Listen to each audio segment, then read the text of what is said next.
Invisible Experts Podcast. Knife, how's it going, man? How are you? Yeah, most things good. Most things Good? are yes, All most good? yes. Dude, thank you so much for actually like joining this podcast called Invisible Experts. For us, it's an honor. Mm-hmm. Knife has a PhD in sustainable development, a master's in economics, and Mm-hmm. his areas of research are entrepreneurship, and social entrepreneurship, social enterprises, and sustainable development. So, what are you working on now? What are we working on now? All right, let me tell you. Jamaica, well, over the last couple of years, Jamaica has really been moving and developing the social services sector, specifically focusing on driving social entrepreneurship. Yes. So what has happened is that we have established a Jamaica Social Stock Exchange where we list social enterprises. We're also finalizing legislature in Jamaica to ensure that social enterprises are recognized as legal businesses. And we're also working with the planning institute in Jamaica to develop a framework to show how that social enterprises are contributing to the GDP of the country. So a number of really good things are actually happening in Jamaica now as it relates to the social services space, as it relates to social enterprises. We had actually updated our had a chance to update the last national MSME and entrepreneurship policy. It was updated to include a chapter on social enterprises as well and the social services sector. And that policy will also be updated this year again to further incorporate ideas of social services sector and social in the national policy for entrepreneurship and MSME development. So I think that Jamaica is really building out the landscape for social enterprises. We have partnered with Social Enterprise UK and the ICP facility to do a lot of training for state entities that social services sector as well, especially in the area of calculating and measuring how is that social enterprises contribute to the GDP and create social, economic, and environmental value. So we're looking at social rate of return on investments. I was doing a lot of capacity building in terms of how you measure the social rate of return on investment in the social services sector. So I think Jamaica has a fairly robust institutional framework. What we don't have is the allocation of the funding meaningfully support that framework. Yes? So we have the players in place, we have the institutions in place, but we do not have the person who signed the check in place. That is where our major gap tends to be. Yes? I think we have 3 out of the 4 key elements. But the human resources, but the operations, but the communications and marketing, but the state, through the Ministry of Finance, has not meaningfully allocated the financing to let this thing here move as it should. Yes, so you have to be working now with your interdevelopment partners to look at how you create funding programs to support social enterprises. Yes, I am thinking that the state need to allocate significant resources in moving the social enterprise forward. But I think what they require is for us to actually to evidence to them in a more meaningful way how is that social enterprises are directly contributing to the GDP. You see, just well, let me say something here again though. Because the beauty of a social enterprise, the difference between a social enterprise and a traditional enterprise. In economics, we always have a challenge in terms of how do we endogenize growth. How do we move away from this invisible hand trickle down approach? Now, what our research has shown is that social enterprises are the best avenue, the best vehicle to endogenize growth. Because the research shows that the social enterprises, they tend to be located in close proximity to the beneficiaries or in the communities of the beneficiaries. So there's a direct impact. Yes? So if we are thinking about the sustainable development goals, if we are thinking about what we have in Jamaica as Jamaica Vision 2030, and the 4 outcomes of Jamaica Vision 2030 are all Jamaicans are empowered to achieve their fullest potential. The society is cohesive and just. We have a robust economic structure. And finally, we have a strong protection for the environment. All 4 of those goals, including the first 6 goals in the Sustainable Living Goals, which are zero hunger, zero poverty, access to clean water and sanitation, gender equity, clean environment, those 5 goals, all those are dependent primarily upon social enterprises, not on traditional enterprises.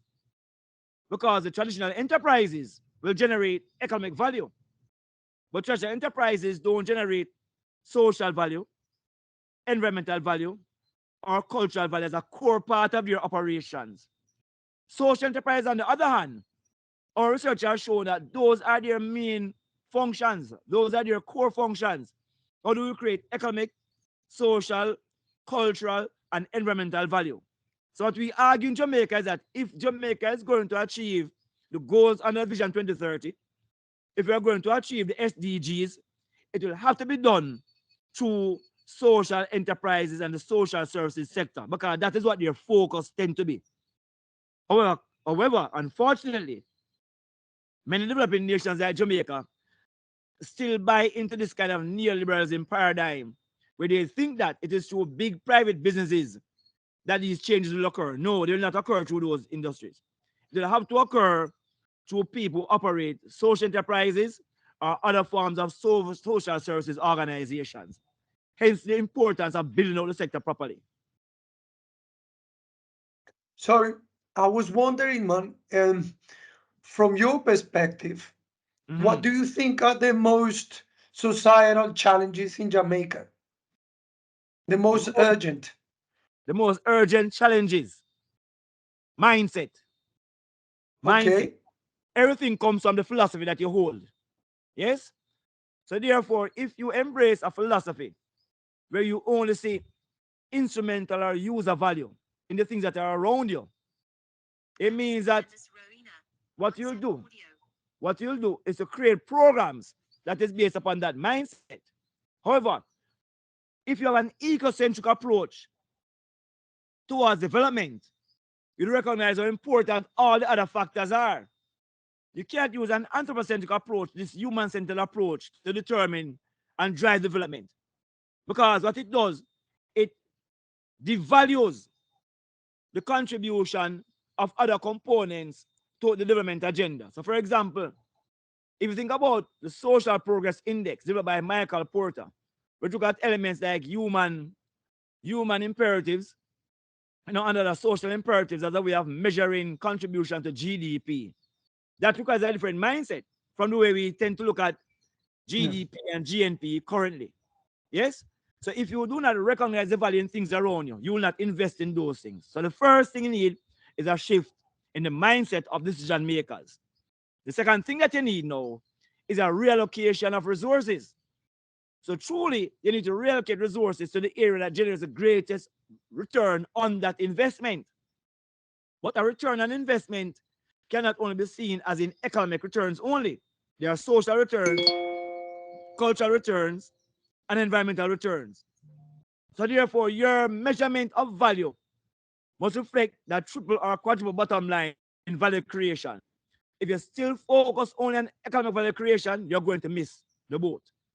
For thousands of years, the world has been focusing primarily on economic value creation. And we have seen what is happening today. We have a lot of money, we have a lot of production, but still have very high incidences of poverty globally. Which means if the solution to the problem was in the way we're operating today, we wouldn't have a problem today. It means we need to shift our approach. Yes? And so when we talk about mainstreaming, how do you mainstream the most vulnerable, whether it be through gender, youths, persons with special needs, or climate change issues? That requires a shift in your mind. It requires reallocation of resources as well. You see, unfortunately, it is the decision makers who suffer from those deficiencies of mind and not reallocating resources properly. The majority of the Jamaican population who experience these hardships would quickly embrace the idea that we need to shift these things.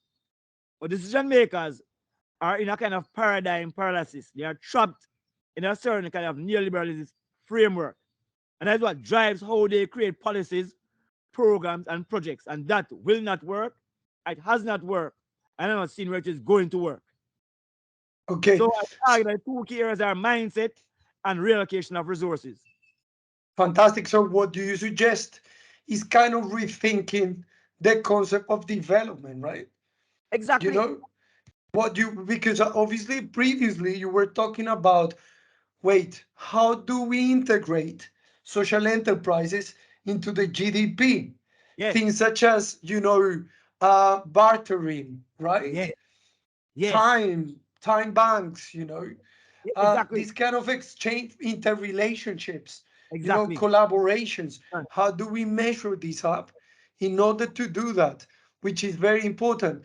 So, do you think maybe we should be moving towards a sort of autarky when we perhaps are kind of autonomous and we just self depend of our own natural resources? All right. Context is important. And therefore, I believe that you use the approach which best suits the context. So there might Okay, be yes. situations, where you want a kind of autarky approach, which is based upon self-reliance and collective security. But at the same time, there might be situations where there's need for trade and exchange across borders. Yeah. Yes? So I'm saying people need to map, they're always in the thinking of how do we create win-win scenarios? How do we create win-win scenarios? That was really my PhD work, looking at foresighting and scenario planning. We're able to create a dynamic where you have positive feedback loops among organizations. You can do it internally, as you can do it across a region. Let me tell you what I mean. For example, the Caribbean. The Caribbean is a very unique space. Why? It is made up of islands, but it is also made up of mainland territories and continents. Yes? And so you find that the topography of the Caribbean, the geography and the geology of the Caribbean is as such where it's almost self-sustained. Mm. Yes? Because the mainland makeup is different from the island makeup. And the resource endowment between the mainland and the islands are complementary. And therefore, if you create a very good dynamic, you can become self-sufficient as a region. Yes? But each mainland and each Caribbean also have unique resource endowments that can support their internal development. But through regional integration, you can amplify that development. Yes? So I am saying the development approach must be contextual. You use your approach that best suits your country, given the point of development that you are in. But ultimately, we know that collaboration and trade across and amongst people with similar interests and vision and mission will work out to be something good. Okay, I got it. So speaking of which, speaking about context, okay, I was wondering how was growing up in Jamaica, man, from your perspective, like Yeah, briefly, and Jamaica. then how it kind of dictates for you to be connected with the social enterprise sector. Nice, It nice, must be a path route, right? nice. Yeah, man. Let me tell you, see, people are really a reflection of them accumulated experience, how you grow. And I grow in a particular way. I always tell myself that there's no such thing as coincidence. There is law that recognize how you grow directly influence your mindset, your lens through which you see society, and ultimately the things that you will do. So I grew up in an underserved community. It's a popular place in Jamaica, Arnett Gardens, what I'm called Trenchtown.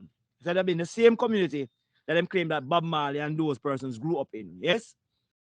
And so while those communities are seen as underserved communities, there's a hidden kind of beauty within those communities because I find that when people grow in an environment where you do have an abundance of resource, it forces a natural kind of collaboration amongst people because you have limited resources. People are always trying to find ways through creativity and innovativeness to improve their quality of lives. So I think that the way I grow is what would have stimulated my mindset towards this area of what we call entrepreneurship, because you have to be creative. you have to be innovative. But you also realize that by working together, you also get a lot more done. But it also gives you a mindset of bravery. Because we grow in places where there's some amount of violence, yes? Mhm. And so you're not fearful though of taking on challenges. It's as if it stimulates a certain aspect of your brain which has not been stimulated otherwise if you grew in a different kind of environment. But you also learn that when people work together, genuinely work together, amazing things can happen. So I think that the Jamaican experience is what drives Jamaicans to be the way they are. The kind of resilience that we have, the creativity and the innovativeness that we have as well. Unfortunately, though, when you have people who are very innovative and creative, but no formal space or formal legal space to express that creativity and innovativeness, it is sometimes expressed in informal legal space. Yes?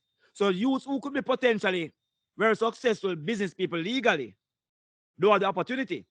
So they become very successful business people in the illegal activities. Hence, Jamaica has a very high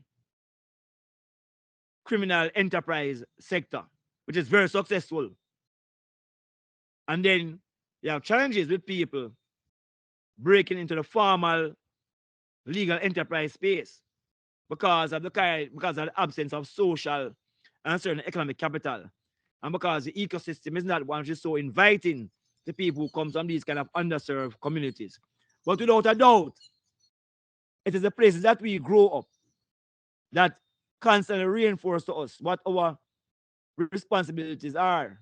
You know, this is not something that you need to go to school to learn.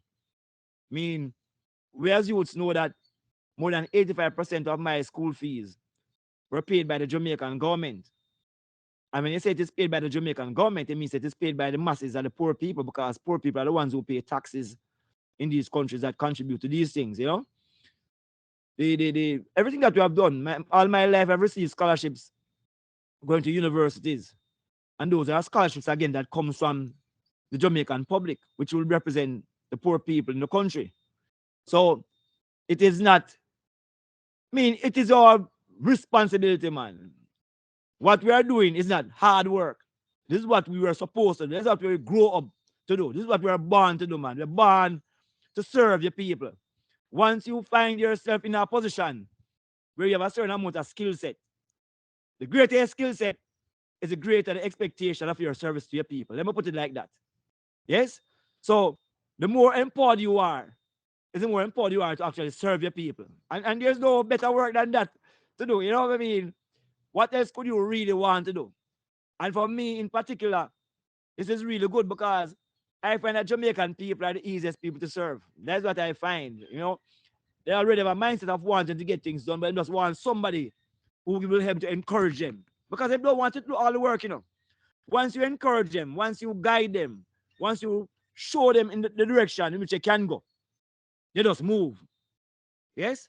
That's why we argued earlier that there just need to be a shift in the mindset. If you do not see value in your people, yes? If you do not see value in your people and things around them, you will not put any effort in serving them. So the mindset is important. We need to recognize and appreciate the brain and the value of our own people. That's what we need to do. And unfortunately, we have not done that. What we have done is to discriminate against people who grow in communities like the ones that I grow in. And the irony is, we know that what is known globally as Jamaican culture, that which is embraced by all these people across the globe, is the same culture that emerged from the underserved communities. So the people who we discriminate against in Jamaica represent the repository of this culture that everybody is trying to embrace globally. So when people speak of reggae music, or speak of sports, or speak of Jamaican cuisine, you know, or fashion, whatever is a part of what I'm called the orange economy and the creative space, those are things that emerge out of the underserved communities. So it's almost as if when you think about the economics and in the equation, we say that output is a function of some intercept with some variables and an error term. That error term in economics that we assume tend towards zero on average. That is the error term that represents our people, That's informal space. So in the economics, we actually try to nullify the effect of the formal space. When in Jamaica, we know that it is that informal economy that fuels all the creativity and the innovativeness that flows into the formal economy.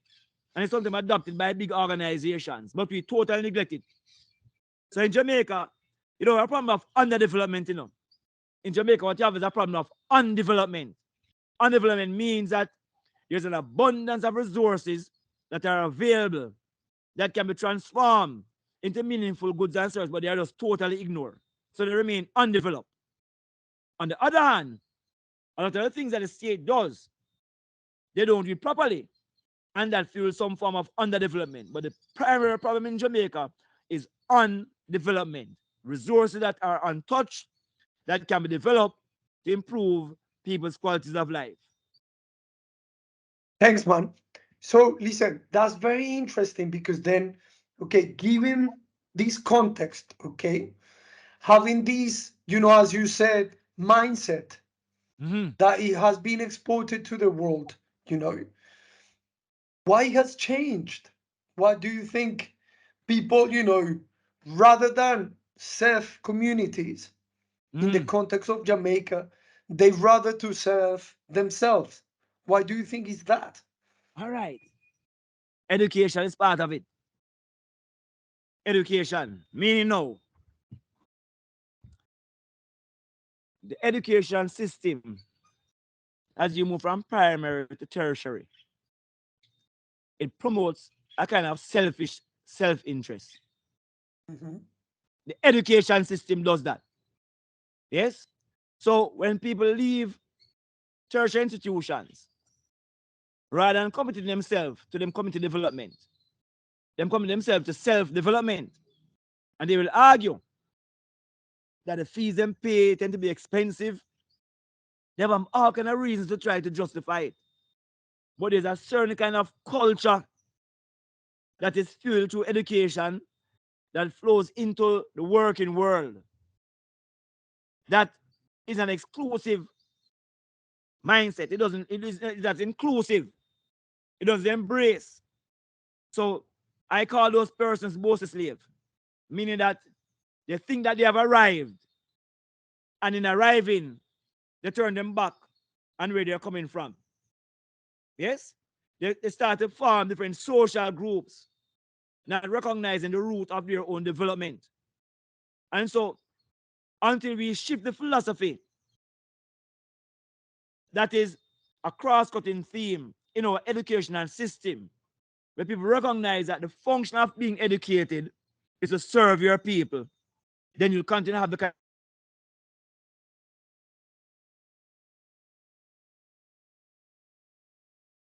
of reasons. Signal that you have the capacity to absorb and also discriminate. So you find that the further you go up in the educational system is a high level of discrimination.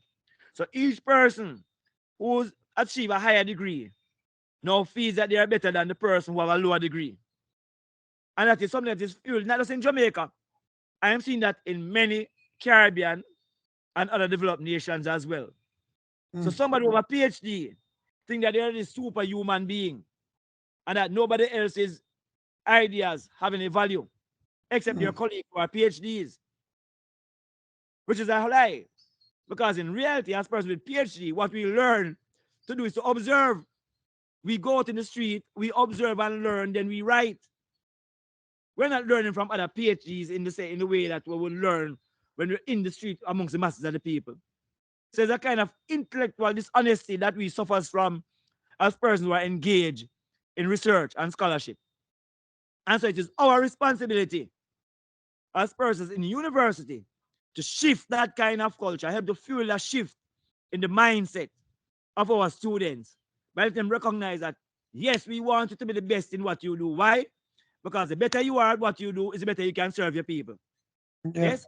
So in my courses, as Ellie might say to you, I adopt this model we call an A or fail approach that I learned from the experiential learning classroom. Because my thinking is that a student who gets an A in a course have more confidence to go out and share that knowledge with other people who are not in that university. So we use master learning and experiential learning strategies where we continuously encourage youths to perform the best that you can perform in any course. I will support you until you reach that kind of standard. Because it means then, the more students I have who are very good at their work, the less work I have to do in the field. Because now I have an army of youths out there who can go out and transfer knowledge to the wider population. So you'll find then that the fundamental problems that we face always lies in the key decision makers. Whether it be somebody engaged in politics, whether it be somebody engaged in academia, or we are somebody engaged in the general social services of the country. That is where, in Jamaica, there's a saying that if the head of the stream is dirty, the bottom of the stream will also be dirty.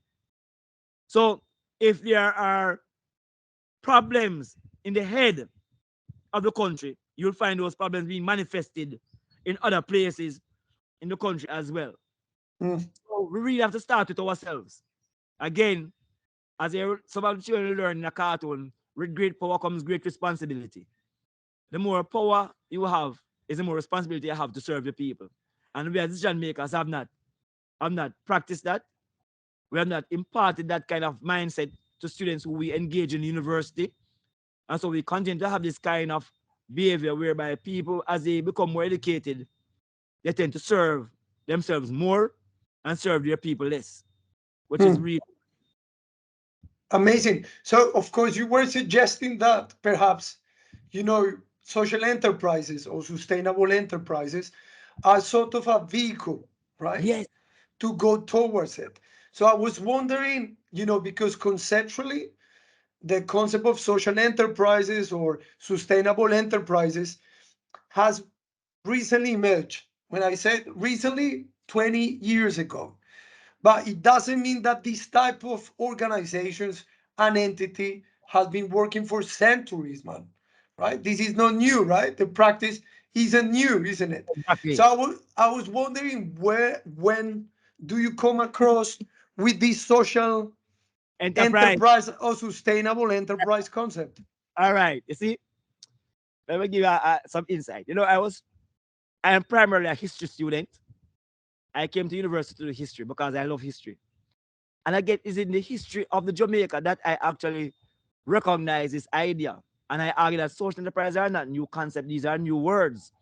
Because if you look at the Jamaican historical experience from enslavement to now, even when persons were rebelling against enslavement, we had created societies like the Maroon villages that were mission-driven organizations who sustained their organization through a diversified income stream. So, and this is in the early 1700s. In the 1800s, we could see in the Caribbean where you had what is called the free village movements, where free villages were set up as places for once enslaved persons, and they had to sustain operations through diversified income streams as well. We have seen where in the 1900s, the rise of someone like a Marcus Garvey, that who I argue, Marcus Garvey to become is I see as the first transnational social entrepreneur through the formation of what is called the Universal Negro Improvement Association. So the UNIA, which had up to about 4 million followers in the early 1920s across the globe, their motto was one God, one aim, one destiny. And what he did was to create what was called the African Communities League. And the African Communities League was an entity that free business arms. The Black Star Line Shipping Company was important because he started around 1921. The entity was fully established. And because at the end of the World War I, there were a lot of ships. Marcus Garvey decided he wanted to get ships to increase trade across South-South nations. Yes, so between the Caribbean and Africa, that was the Black Star Line Shipping Company. Just called the Negroes Factory Corporation. The Negroes Factory Corporation is what we call MSMEs today. You have different factories, etc. And you had nano enterprises. So you had those three forms of enterprise. And when money was generated from those organizations, they will be used to finance the program of the Universal Negro Improvement Association. And these are the social and cultural and environmental programs. So Marcus Garvey did that. He also created what they call the first transnational crowdfunding platform, because Marcus Garvey was actually selling shares to people who are part of the UNIA as a way of generating capital to plow back into the enterprises to support the social programs. Now, what the record show, Marcus Garvey was actually charged by the USA, the US government, for mail fraud. So that act which he was doing, which today we call crowdfunding, he has a criminal record in the United States for doing that. Oh. So you see, somebody who was 100 years of his time, we did not recognize the genius of the idea. But because his ideas challenged the status quo then in the early 1900s, what they did was to make that man into a criminal. And today, we are celebrating those kinds of same activities. You see, it's about timing, and it's also about honesty. A lot of people are intellectually dishonest. And once persons are doing things that challenge what you have as your existing system that you're comfortable with, you'll find ways of vilifying those persons. Yes? So Marcus Garvey, to me, represents amongst my people the first transnational social entrepreneur. And we have written a paper on Marcus Garvey and look at his business model for the UNIA. I think Eddie can share that paper. Eddie could see what we are saying about Marcus Garvey. And I'm certain that even your own experience in Colombia, you will find people like those as well. Yeah. Yes, so these are not new things. But I find that people suffer from what is called a Columbus syndrome. We are trying to discover things that already exist. There's a Columbus syndrome, trying to discover things that already exist. If we just look at what our people have been doing, if we truly appreciate the brain of our people, again, you'll find that these are just new words, these are not new concepts. And so we should have a direct effort now to unearth and unpack that creative genius of our people, to see the models that we can now use some of our new knowledge to recontextualize them and amplify them so they become solutions to many of the challenges that we face today. I think Caribbean people have always been using systems of generating capital. So when we talk about bootstrapping, we have always been bootstrapping as people who come from disenfranchised societies. Yes? We have always been collaborating around creating special funding programs. We have always been exchanging resources in many different ways. These are the things that we do. But they're never formalized. So our responsibility now then, Andres, is to formalize all of these structures. Yeah. We have that responsibility, given our position, to really put value on the knowledge and the skill set of our ancestors so they can work for us today to solve many of our problems today. Yeah. And actually, this is really important, what you just mentioned, man, because if you think about it, the think about mindset is the only thing that sustained throughout the time, right? Yeah. Look at the indigenous people in the south of the Americas, right? Yes. They've been resisting for more than 500 years Exactly. to maintain their culture, their practices, their philosophies. And one of the answers is the mindset, because they Yes. work in collaboration, in communities, and of course, in the sense of solidarity towards the others, right? Exactly. So listen, Marcus Garvey is amazing, man. I'm not an expert on it, but I think Yes. he kind of like opened my eye in different dimensions. Okay. Yes.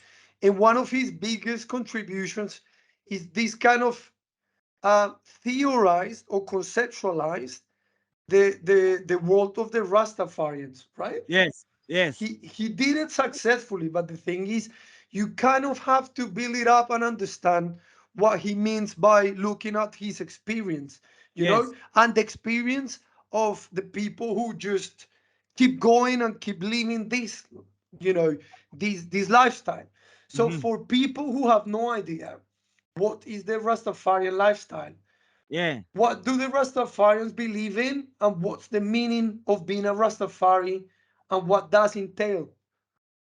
All right. You see, Rastafari.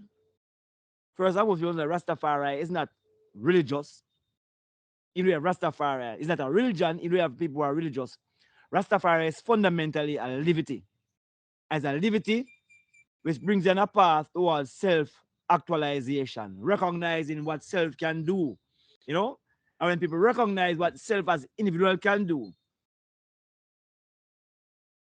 Oh, dude, I lost you. Wait. Oh no. And again, we're back now. No, wait. No, no. Now try again because that's very Yes, important. Go, yes. go, go ahead. I said, Rastafari is a path towards self-actualization, recognizing the uniqueness of each individual being and the infinite potential to make changes. So it is not constraining. But Rastafari embraced two key principles: self-reliance and collective security. Self-reliance means that if each person are empowered to become their fullest potential, and then we work together, it means that as a collective, we can create more significant impact. But Rastafari have what is called an ecocentric philosophy. Rastafari put the creation and the ecosystem at the center. Yes, so man is seen as a part of an ecosystem where we work together to make things better, as against man being in charge of the ecosystem. So therefore, your approach towards how you see things, within creation is very different from a Western mindset. Yes? So it's always about how do we work together to do good. So let me give you some examples. In Rastafari, there's a ceremony called the Nyabingi. The Nyabingi is a ritual where we play drums and we chant. But in the Nyabingi mindset is that the drums represents the heartbeat, and the words associated with the heartbeat is do good. So concerning the bingi, it has been reinforced that your function is to what? To do good. That's your function, to do good. Rastafari also have a creed, and the creed captures a number of things. It says that the hungry be fed, the naked be clothed, the shelterless be sheltered, the aged protected, and the infant cared for. So you realize that that's a creed with a social mission to aid those who are disempowered. Yes? So Rastafari is really a liberty that is anchored in respect for all of creation and all of mankind. Note though, you have some Rastafari persons who are religious, but Rastafari is not a religion. It is a way of life. Yes? And you'll find in other countries, other people who have similar way of lives like Rastafari. It is called a different name, but many of the practices and the principles are the same. Yes? It's just as how somebody will argue that there are many pathways to the mountaintop, but once you're there, the view is still the same. Many of us across different places across the globe have very similar practices with slight differences. But as we go along that trajectory, we'll find there are convergences amongst those practices. So I could show you somebody who's an Hindu who embrace practices similar to that of Rastafari. I can show you a Buddhist. I can go to Central and South America and show you people who have those practices as well. Yes? So essentially, Rastafari is a universal live. But within Jamaica and the Western world, we call it Rastafari. In India, we might call it Hinduism. In Asia, we might call it Buddhism. Yes? In other jurisdictions, we call it similar live, similar name, but there are points of convergence. And all those liberty shows a respect for creation, it shows a respect for all of humanity, and it shows a respect for everything that exists. We're not species, so you can't I lost you, man. Wait. Can you? 2 seconds. Okay. Now you back. Sorry. Yes, I'm saying Rastafari is not, we're not species. So you cannot prefer one species of animal over the next species of animal. You have to respect the role of all creation, all creatures, all plants, all animals within creation. Hence, you're realizing that it is an ecocentric philosophy, not an anthropocentric philosophy. Mhm. Yes? So you know what it means then. Religions tend to be anthropocentric in their construct because religions believe that man have dominion over things. And we are saying no. The ecocentric approach shows that man is a part of this creation process with a specific role and responsibility to serve the creation process and to work in tune with that creation process. So we're not trying to exploit resources. We want to utilize resources in the most efficient approach. For example, the idea of factor 4, where you can use half as much to get twice as much, an idea promoted by a Virgin named Weizsäcker. You know, we are saying we must utilize resources around us efficiently in a way that is self-sustained. And I do not need a television out of Europe to tell me about that. You know what I mean? So this idea of sustainable development, let me give, for example, the idea of sustainable development from Brundtland in 1984. We realized that the Brundtland Commission definition of sustainable development was anthropocentric in its nature. And when I spoke about intergenerational equity, it didn't speak to intragenerational equity, which would have been something important for us. I talk equity amongst the current status quo. Yes? Over time, through Brundtland, going through Rio, through Joburg, and to where we are currently, it has moved from being more anthropocentric to becoming more ecocentric. Yes? So know that in the SDGs, there are more things about being in tune with the environment. As against, in 1984, we're speaking about how do we use resources for man's benefit. Now we're saying we must use resources not only for man's benefit, but for the benefit of the total environment. Rastafari has always embraced the latter, where things are used for the total environment as against just man and for man's own transient satisfaction. Fantastic, man. Listen, this is really interesting because, if you think about it, being ecocentric or biocentric is the Yes, way that, organizations should move forward, right? yes, And you, as an economist, you know that organizations, they behave in a certain way. They have their own identity based upon their values, okay? mhm, Even you are for profit or non for profit. yes. So, how do you see, or how do you connect the Rastafari lifestyle with the sector of sustainability or the social and environmental sector? Yes. You know that I always tell myself that social enterprises are models that naturally synergize with the philosophy of Rastafari. Yeah, because the social enterprise have the quadruple bottom line. They look at economic value creation, social value creation, environmental value creation, and cultural value creation. Rastafari speaks of all four elements. So Rastafari speaks of self-reliance, which means economic sustainability. But we also speak of collective security. So we are talking about inclusivity. Inclusivity. And you read the works of Marcus Garvey and Haile Selassie, both persons spoke about cooperative enterprise structures as a way of moving the country forward.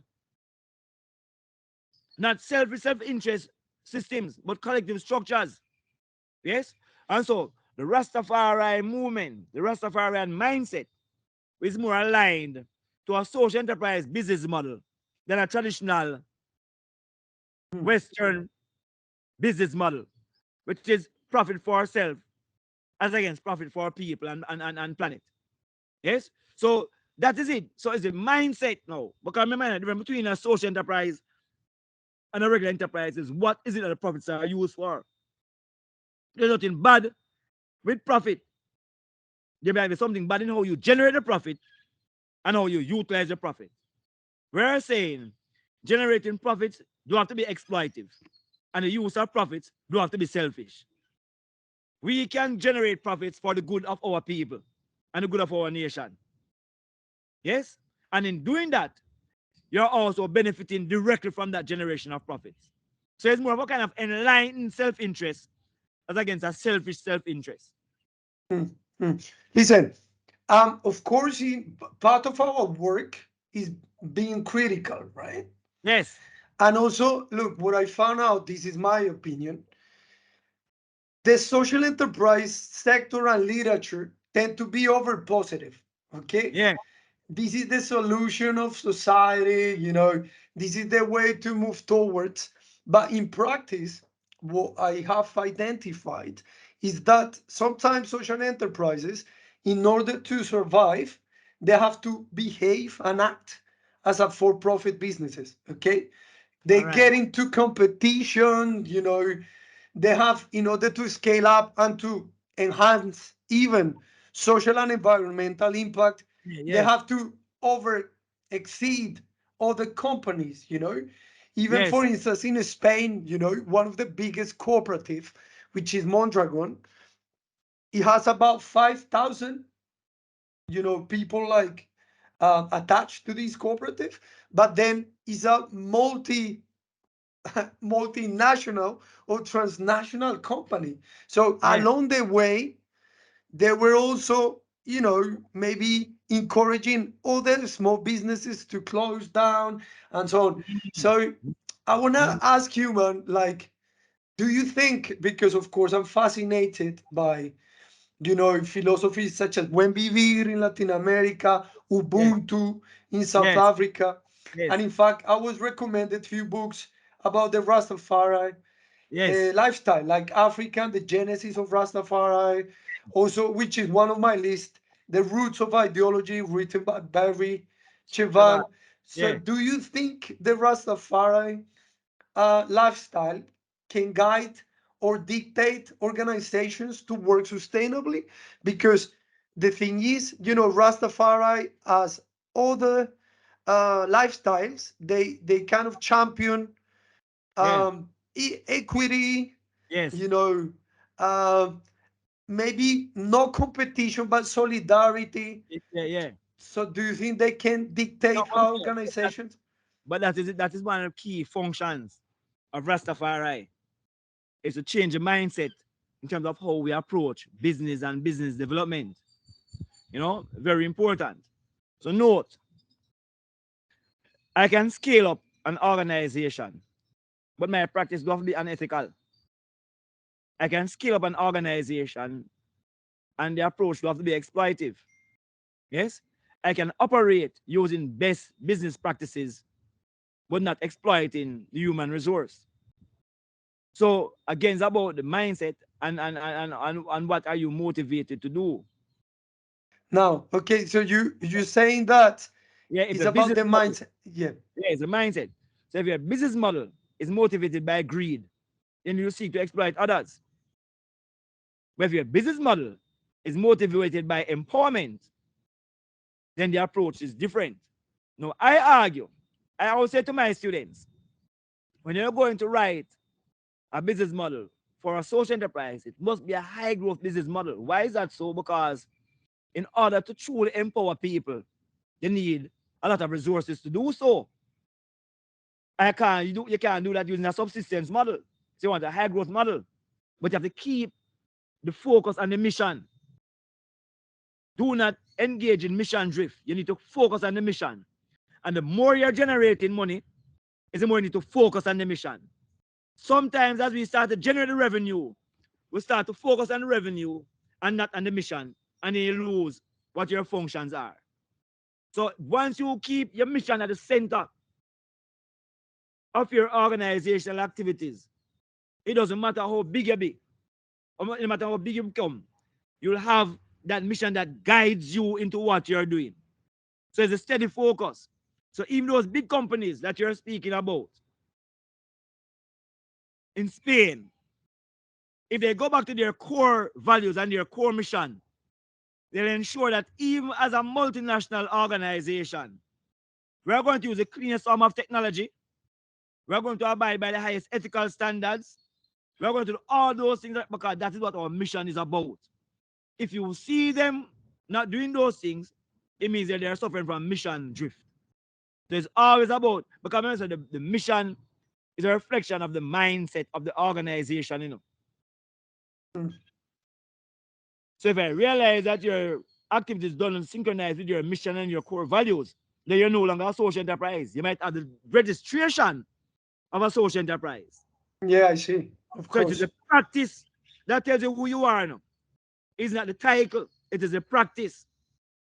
So if I realize that your practice deviates from your title, then you're not a social enterprise. You're just registered as a social enterprise. And therefore, we can argue that social enterprise will always remain a positive impact. But you have organizations who are labeled as social enterprise, who are in mission drift, and therefore they're not practicing what a social enterprise should do. Essentially, in the sense of life, focus on being verb and not the noun. It is a doing element. I lost you, man. Wait. It's the title. And No, I'm losing you. Wait. Sometimes it goes. yeah, Yeah. back. Yeah. So I'm saying that in the sentence of life, the focus should be on the verb and not on the noun. The focus should be on the doing and the practice, not on the title. And if we keep focus on practice, what we say that we are going to practice, then we'll be fine. So keep the title, but lose the practice. And that is where the challenges start to emerge. You have to keep focus on what your mission is as an organization. Yeah. That's very interesting, man. Listen, as a Colombian, Yes, my PhD was about development, right? yes, The role of indigenous organizations and how they are influenced by indigenous culture. yes, Usually, indigenous populations in our region still using rituals to continue with the ancient practice. For instance, the use of the coca leaves, the yes, use of marijuana, right? yes, yes, Because it has a spiritual meaning, right? yes. But also because it has other properties. So for the Rastafari, what's the spiritual dimension of the ganja, of the marijuana? Ganja plant. Hey, you see that plant now? Very important plant within Rastafari livity. Remember earlier I mentioned that you have some Rastafari persons who are religious, even though Rastafari is not a religion. So for the religious persons, they will tell you that the ganja plant is a plant in the Bible where they speak about Solomon and the weed of wisdom. So they will argue that the ganja plant is a plant that stimulates it makes you wiser in your decision making. Yes? They're linking more to the esoteric and the metaphysical components of the plant itself. They will also add that when Moses spoke to the burning bush, that is in the Christian Bible, that when Moses spoke to the burning bush would have been a marijuana plant. You know? So in Rastafari, the ganja plant is used in many of our rituals and our ceremonies, which puts us in a state of consciousness.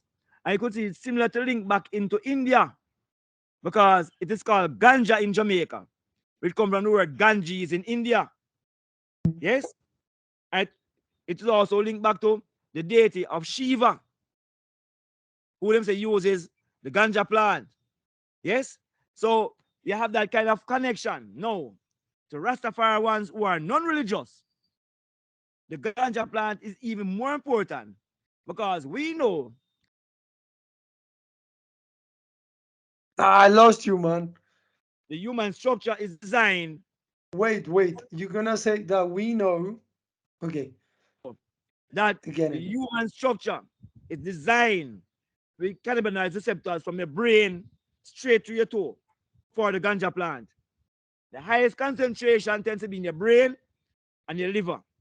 Yes, it also have high concentrations in the ancient part of your brain, like the rhino encephalus, which contains things like your pineal gland and pituitary gland, which are very important things in terms of the esoteric. So the use of the plant stimulates those elements of one being that puts you into this meditative state as well. So note, many countries use different plants. The coca leaf can be used as a stimulant for meditation as well. Yeah. Mushrooms are used as stimulants. Ganja are used as stimulants. Different cultures across the globe use different plants to stimulate those extrasensory perceptive part of their brain as well. And we're Yeah. always using these in the most in different areas that we have as well. Yes? So the ganja is a very important element. So when you have a thing like Nyabingi is where we gather and chant together.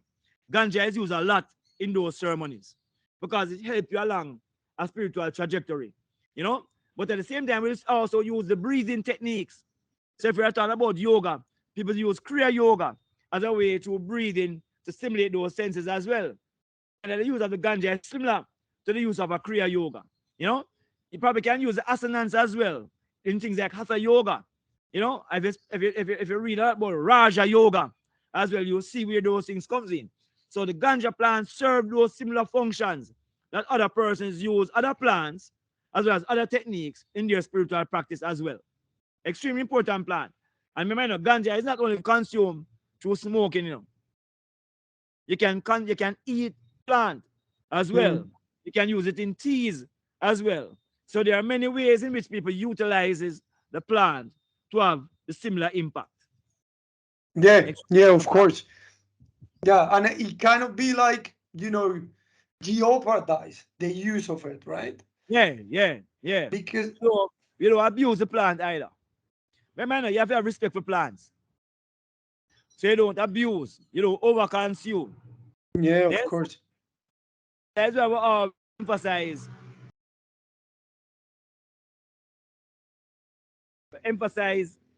that people must learn about the plants. If you look at the plants, they're very balanced plants. You have the male part, you have the male and the female species of the plant. The male is used for more industrial purposes. The female is used for more the psychoactive purposes. Yes? So it's a very balanced plant. Anyone can feed, clothe, and shelter you as well. Because the seeds itself extremely nutritious and impact your brain with fatty acids. The fiber can be used of many things, including creation of things like hempcrete. It does have the longest unbroken fiber, so it's good for make like rope and other kinds of materials. All those things what you call canvas. Canvas coming from the word cannabis, because the ganja plant was the root of the source for those fibers as well. You can use in different kind of chemicals. I mean, I'm talking about environmental friendly chemicals now. You know? So the plant have so many different uses, even outside of the spiritual component of Rastafari. So it's a plant that we look at, we use for its many different functions that it have. It's not about smoking. Ganja is more than smoking. You know, it is more holistic in terms of its purpose to mankind. Yeah, yeah, of course. So, do you think the sustainable sector in Jamaica or the social enterprise sector in Jamaica has its own way of operating? That means that you think it's a Jamaican version of it, or they will be? The social enterprise sector? Yeah. Well, I will argue yes. Yes, I will Okay. argue. Yes, I would say yes. Because, Andres, I strongly believe in contextualizing things. You need to create, even if you ever get a good idea somebody else, you must ensure that that idea reflects the reality of your local space. Yes? So you won't come with something totally new, but it must mirror your own. And let me tell you what I mean. For example, generally, people speak of a triple bottom line for social enterprises. But in Jamaica, I pushed the quadruple bottom line. So in the triple bottom line, people speak about economic, social, and environmental value.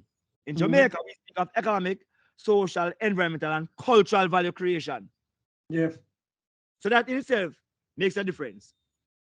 The models that we use in Jamaica, I use a model developed by Marcus Garvey as my baseline model. In other countries, they might use the model developed by Yunus, the brethren from out of, I think it's Pakistan, who got a Nobel Prize. Bangladesh, yeah. The Grameen Bank, they might use his model, but in Jamaica, Bangladesh, yeah. it's Marcus Garvey. Yeah, I see. You know what I mean? So I am saying, so we will have our unique version that reflects our historical experience. And I'm saying in Colombia, you must do the same. Use your experience of the ancient societies of Central and South America. All those things that those people used to do that was tied into them respect for the environment and creation as a vehicle to fuel our own lens of social enterprises. Yes, we don't have to use something out of Europe. We don't have to. Because European experience is what caused European people to practice things that they have practiced. For example, you will never find a philosopher in Jamaica or in Central and South America who embraces Hobbesian ideologies, which says that the environment is brutish and harsh and people are selfish and wicked. We don't have philosophers like that coming out of our experience. We don't. But yes, we know that Hobbes' theories very influential on how Euro-American societies operate. So I'm saying, look to our own people for the solutions to the problem that we face, because they understand our reality. We cannot cut and paste models from people who have a very different historical experience. Now, who in the Caribbean, who in Central America will say the environment is harsh and brutish? We don't have no thinking like that. We see the environment as being a source of how we live. In Europe, they see the environment as a threat to their life. So hence, the way, all right, you know, one of the things I challenge is the idea of scarcity that we hold to be true in economics. Now, while I can understand why somebody in Europe will argue that resources are scarce, I can't say anything about Colombia, about Jamaica. Do we have a shortage of food in Colombia? No. Do we have a shortage of land in Colombia? No. Do we have a shortage of water in Colombia? We really don't, unless it was destroyed by people who came from Europe into Colombia. We don't have those challenges in the places where the sun shines. But I'm sure that when you go to Europe, you can't plant food 24, 365 days of the year because they don't have sunlight. In Colombia and Jamaica, it is different. We have sunlight all the while. We don't have to travel miles upon miles upon miles to get water. Fresh water. We don't have to. So why do we adopt that same scarce philosophy to drive economics when that is not the reality of our places? We could have been bartering because of the abundant resources that we have.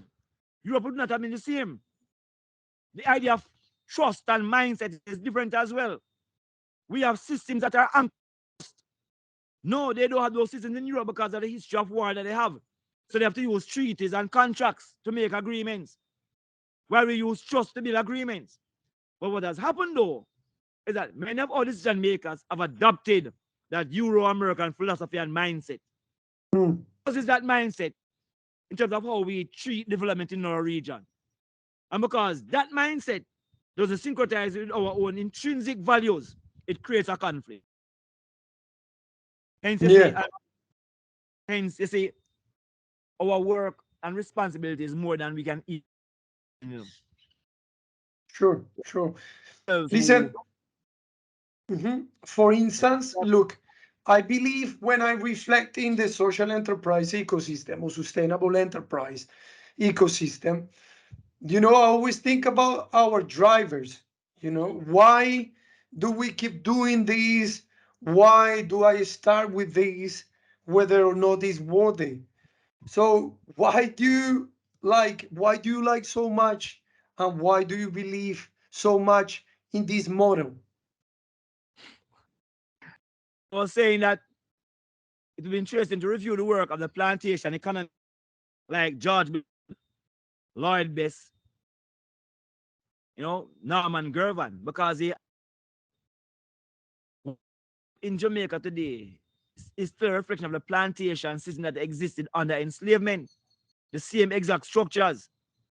It's a structure that is fueled and perpetuated by people who are decision makers in the region who come out of the university. So the objective is to destroy that plantation system wherever it exists. Yes? And I'm saying our leaders are the ones who are still trapped in that plantation mindset. So, Andres, it means that your work is phenomenally important. The work that we are doing, the work that Edward is doing. Because we're not short of brain amongst our people. We're really short of heart.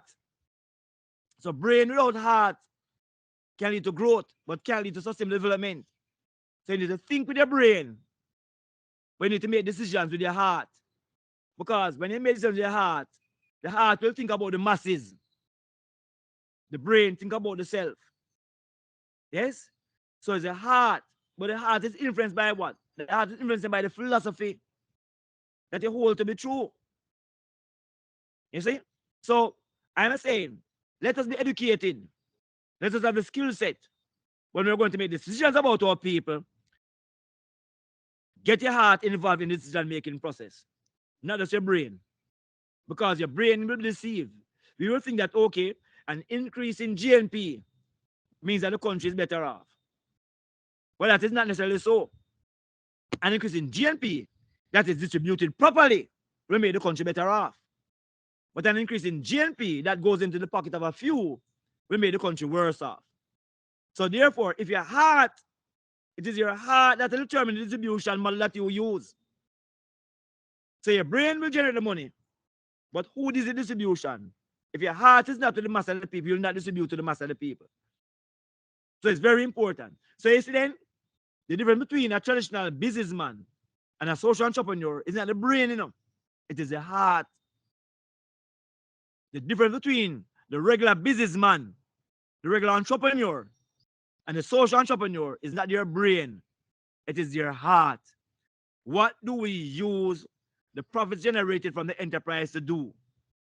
If it is to help people, your heart is guiding it. If you help yourself only, your brain is guiding it. So the heart, I am saying, it is the absence of the heart in the process that has fueled some of the problems that we still face today. And I say, Andres, you don't learn about your heart in universities, You know where you learn about your heart? Your families, your grandparents, in the village. The people who are not in the universities are the ones who teach us most about the importance of our heart, our great-grandparents, our grandparents, our family structures, the elderly people in the community. We're always saying to you, yes, you must be a good person. You must serve your people well. That is the scholarship of the heart, where they reinforce to us that, yeah, man, we must help the people. And I'm saying, get the brain, but be guided by the teachings of your grandparents and indigenous people. That is what we need to do. If we just keep the philosophy of our indigenous people and our great-grandparents and those who grew up us as children, we won't have any problem. But it seems that as we becomes older and becomes more exposed to formal education, we abandon our heart and value more of the brain. That is where the problem lies. Fantastic. Listen, what do you mean by like your leaders still stuck in these plantation enslavement times? Yes, exactly. What do you mean by that? Meaning that they have now replaced the enslavers. Okay. Yeah, so that's what we call them both the slave. They are now the enslavers. So when enslavement ended, Europeans went back to Europe, but they left persons here in charge of the system. Our leaders are the ones who are left in charge of the system. So rather than overturn the system, they've assimilated into the system and now think that they are the ones who are in charge. And they are proud of being in charge, while the majority of the population remain disempowered and under-resourced. So it's about shifting that. And as I go back to think of the mindset. Who are you? Do you see yourself as a servant of your people who love them unconditionally? Or do you see yourself as the ruler of the people who tell them what to do? You know? So Rastafari see yourself as a servant of the people with unconditional love. Because the best form of leadership comes through service, not through dominating. Yes? Leadership is fundamentally manifested through service to people. Rulership is manifested through dominating people. What we need are leaders who serve, as against leaders who dominate. And service means that you must be on the ground. You must be listening. It means you must appreciate the ideas of your people. You know, that's what it means. The best leader is the best server, and the best servant is the best listener. And too few of us spend time listening to our people. And listening is not only done through your ears, you know. You listen with your eyes as well, because you're watching and you're learning. And you say, okay, this is what needs to be done. Listening comes through so many different forms. But first, you must have a respect and value for the people you offer yourself to serve. I don't think that many of us truly respect and value the people that we offer ourselves to serve. Yeah. Wow, that's a great thing, man. Listen, with all your work, okay, your written work, your public work, how would you like to be remembered? Why? You know, Andres, is that something that you think about? Well, let me tell you. You see, my experience in Jamaica is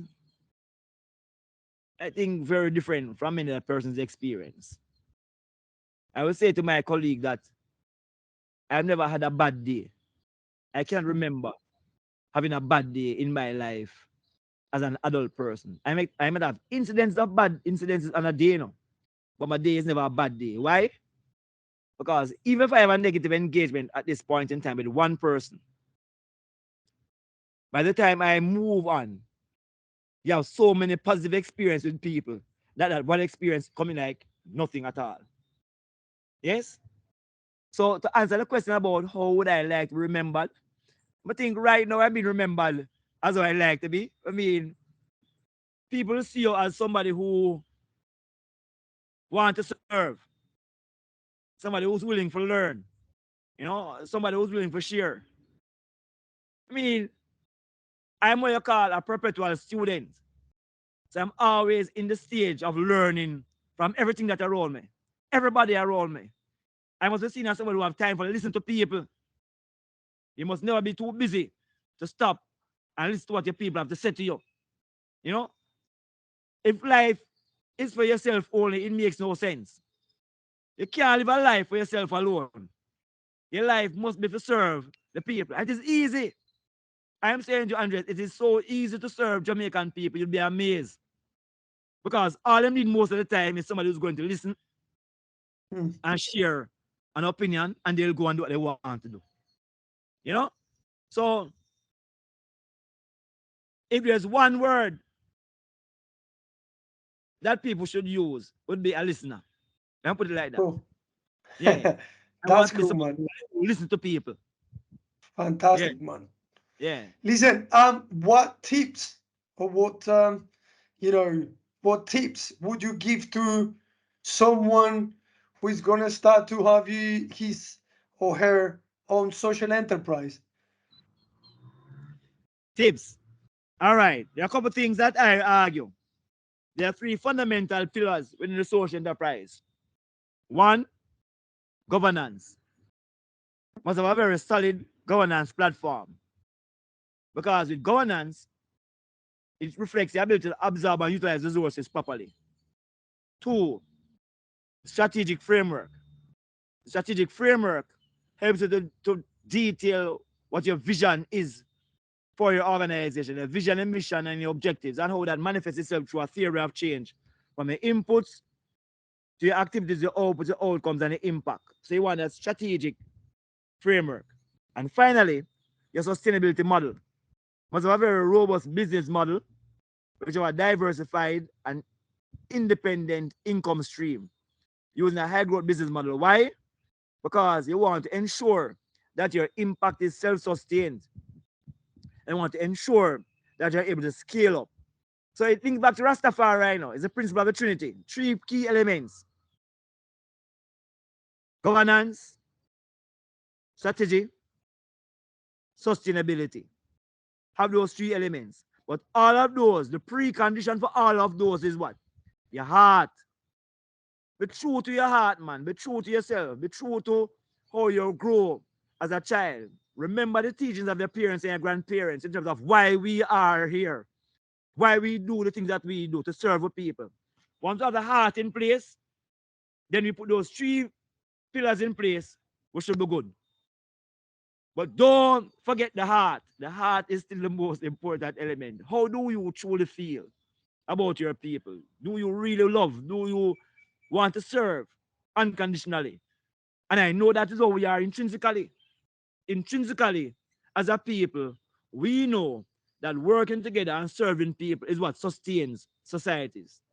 So no matter how much education we have, no matter what degrees we have, the highest degree must be one where in tune with your heart and your people.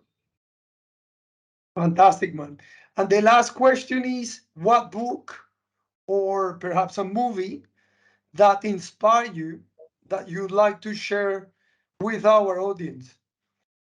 Hi, books, movies. Hey, there are so many pieces of information that is out there. See, let me tell you something. If we are going to look at development models, I suggest that people read The Philosophy and Opinions of Marcus Garvey. If you're looking at development models, The Philosophy and Opinion of Marcus Garvey. If you're going to look at governance of societies, I say that people should read something from the what we call the Third Testament of Haile Selassie, which speaks a lot about governance when you deal with international societies. If people are going to look at personal development, self-development, and I can share some of those books, self-development, I suggest that people read a book named The Master Key by L. W. De Lawrence. The Master Key. Because that speaks to self-development and self-empowerment and self-actualization in practices, where there listens to practice. Yeah, so if you're talking about national development models, Marcus Garvey, Philosophy and Opinions. If you're talking about governance, Haile Selassie, Third Testament. If you're speaking about self-development, I'll speak to the Master Key. Yeah. Fantastic, man. So, well, with these, we just, close this fantastic podcast, man. I want to thank you for giving up your time and, man, make you work on Sundays, But it was cool. It was worth it, man. Thanks. Thanks, man. I'm interested in traveling to places. If you're in Colombia, we want to reach into Colombia because there's so much to learn, So whenever you're going to be in Colombia, I'm going to know and say we can get chances to go there as well and see what kind of work we can do amongst people, in Colombia as well. I'm sure there are so many things that I will learn while I'm there as well, Sure, man. All Invited. right, Super invited. All right. And